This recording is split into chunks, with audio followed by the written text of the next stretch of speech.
Let's face it, you probably don't need a 10-bedroom, 5-acre mansion with a home theater and Olympic pool. So instead, consider joining the tiny house revolution. Check out 10 of the tiniest, coziest homes in the world. If you're not afraid of the water, this may be the house for you. This tiny house sits in the middle of the Drina River in Serbia. It also sits precariously on several planks of thick wood, which itself sits precariously on top of a small, clog-shaped rock. If it looks like something that could be swept into the wild river at any point, you're right. In fact, it's happened multiple times. In 1968, a group of boys went swimming in the river and decided that building a small house on this rock would be a great way to relax. The problem is their house was quickly washed away by the raging rapids of the Drina River, but they and others kept building on that rock. The current Drina house is the 6th incarnation, and thanks to the internet, the most famous. It's currently a private vacation home, so don't expect to stay there anytime soon. But if you can find your own cozy little rock in the middle of a lively river surrounded by the best Mother Nature has to offer, why not build your own tiny house on it? It may turn out to be the best place you ever lived. A Boston artist named Jeff Smith set out to create the smallest house in the world as a way to test the limits of the tiny house movement. Needless to say, he accomplished his goal. His house is only 25 square feet, and as the Boston Globe describes it, looks like a dog crate on steroids. It's lime green, 3 feet tall, has several small porthole windows made from recycled pie plates, and you can't stand in it unless you open the roof. And yet it is technically a complete house. It sports a propane-powered stove, a sink whose water comes from a refillable bottle, wheels that let you take it anywhere, and the ability to fit inside a regular-sized van if you don't feel like walking your home everywhere. As for things like heat, air conditioning, Wi-Fi, and a shower, you'll just have to do without those. When your home is barely bigger than a coffin, you have to sacrifice. Despite an extremely tongue-in-cheek video on Jeff's website, smallesthouseintheworld.com, this house is very real. If you want to stay in it, hit up Airbnb and pay Smith $55 a night. Just like that, the tiniest home in the world is yours. Until the next morning, anyway. If you're in Germany and want to get away, consider shacking up in this tiny house. It's called Seelenkiste, which is German for soul box or spirit shelter.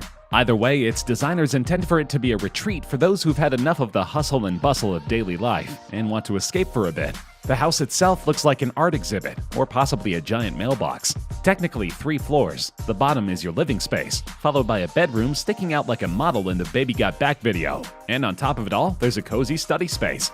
The soul box has no windows. Instead, you open the walls of the house itself. When the weather is so nice, you simply have to let air in. On days when the weather is not so lovely, you can simply close up everything. The best part of the soul box is how it's easily assembled and disassembled, meaning you can set up your house anywhere you like. It's like camping, only evolved. Speaking of camping but evolved, here's the Nolla Cabin in Finland. It looks exactly like a tent and is about the size of a small bedroom. But more than simply being a small house for a weekend getaway, it's also perhaps the greenest tiny house you'll ever see.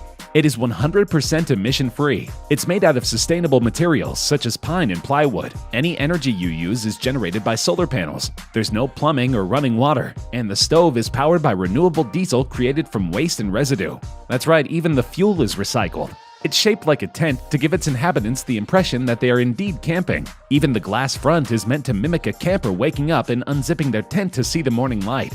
If you're in Finland and need an Airbnb, check out the Nolla Cabin. It's pretty popular though, and is booked well in advance far more often than not, so you may have to camp the old-fashioned way until your number comes up.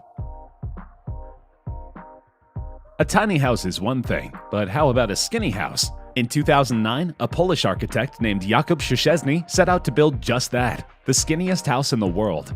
3 years later, he managed just that.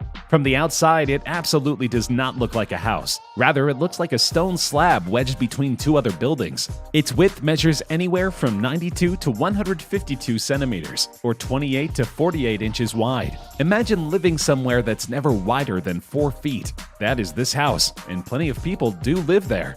They don't live there forever, however. Currently, traveling riders use the Carrot House as a temporary home while they're on the road. So if all you need is a place to crash for a few days while you ride and sleep, this house is for you. If you prefer to stretch out a bit, however, you might want to look elsewhere. This might be one of the most modern-looking tiny houses you've ever seen. Its inhabitants could not be happier with it. Expert builder and remodeler Matthew Hobbs structured this house for him and his girlfriend, Lisa Tranter. At roughly 20 feet in height, it's a lot taller than most tiny houses, and it's a lot sleeker as well. The outside is jet black with cedar trim, and the architecture is sharp and tight throughout. Its height means that, unlike with other tiny homes, you don't have to crouch in the upstairs bedroom. Meanwhile, the kitchen features all of the amenities of a regular kitchen. Every side of this house features a set of double mirrors, and there's even a his and her wardrobe. Even their cat gets the royal treatment. The back of the house features a cat run, allowing their furry friend to both play and use the litter box outside. No matter how much you adore cats, you have to admit, any house, whatever the size, is just that much better without a cat box smell inside. In short, this does not look at all like a simple wood-based project assembled from a kit purchased on Amazon. This looks more like something that would be featured on MTV Tiny Cribs, if that were ever a thing. Apparently, it's possible for a tiny house to be too tiny. That's the fate of the Key House, a house in England that's so small it's not been legally livable in over 120 years. This tiny little hut was built in the 16th century and housed people until 1900. At that point, the local government deemed it too small to live in and forced the inhabitants out. You can kind of see their point. The hut is less than 6 feet wide and only 10 feet high. It's technically 2 floors with the bedroom on top, but its cramped nature is not what the local area would consider suitable for daily human life. Since then, the Key House has served its purpose as a famous tourist destination. For a small fee, you can visit the tiniest house in Great Britain and see how its inhabitants used to live. Don't expect to take a quick cat nap, however, as the second floor is currently too unstable for visitors. You can look up and take a quick peek into the bedroom, which is still furnished as if it were the 1700s, but that's about it. In Toronto, Canada, there stands a little house around 7 feet wide and sporting a mere 300 square feet of space. It was built in 1912 by a contractor named Arthur Whedon. He noticed a small bit of unused land between 2 houses and decided, in order to use the land, I will build on it. So he did, creating a tiny little house with all the amenities of a regular abode. He wound up living there for 20 years, and it's still standing today. Inside the home, which was refurbished in 2007, you'll find a full living space, a kitchen with tables and chairs that fold up, a bedroom with a Murphy bed, and even a quaint little backyard area, which appears to be about as big as the home itself. If you want to live in such a place, it might just be for sale, but don't expect to pay tiny prices. The couple who renovated it in 2007 paid $135,000 for it. After fixing it up, they put it back on the market for $180,000. Over a decade later, its price tag would likely be much higher. It must be that prime Toronto location. You might think it tough to not just raise a family in a tiny house, but to do so while building the thing yourself. And you'd be right, that's incredibly difficult. But a woman named Macy Miller pulled it off quite expertly. Miller is a teacher and architect who decided to build her own place for her and her growing family. She did so for just over $11,000, and she created a masterpiece in the process. It's attached to a gooseneck trailer, but the house itself sports just under 200 square feet of living space.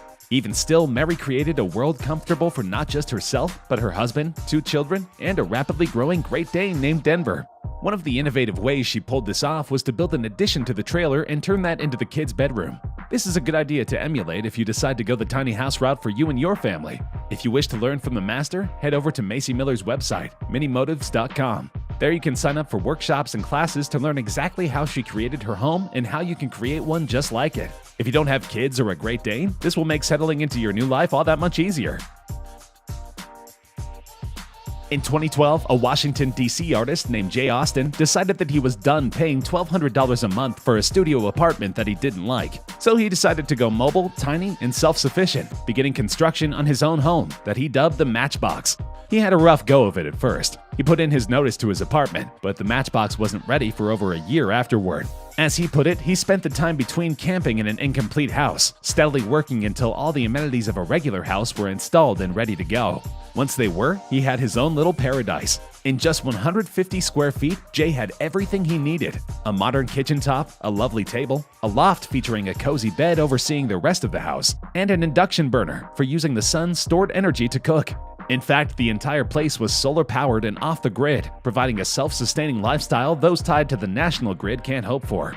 Owing to its solar nature, the Matchbox had plenty of space to let in the sun. Its walls sported large windows aplenty, and the bed lay under a skylight that made it seem as though you were sleeping under the stars. Sadly, Austin and his girlfriend were murdered by ISIS militants in 2018 while biking through Tajikistan. They had both quit their jobs to bike around the world and be as free as Jay's Matchbox made him feel. They will be missed.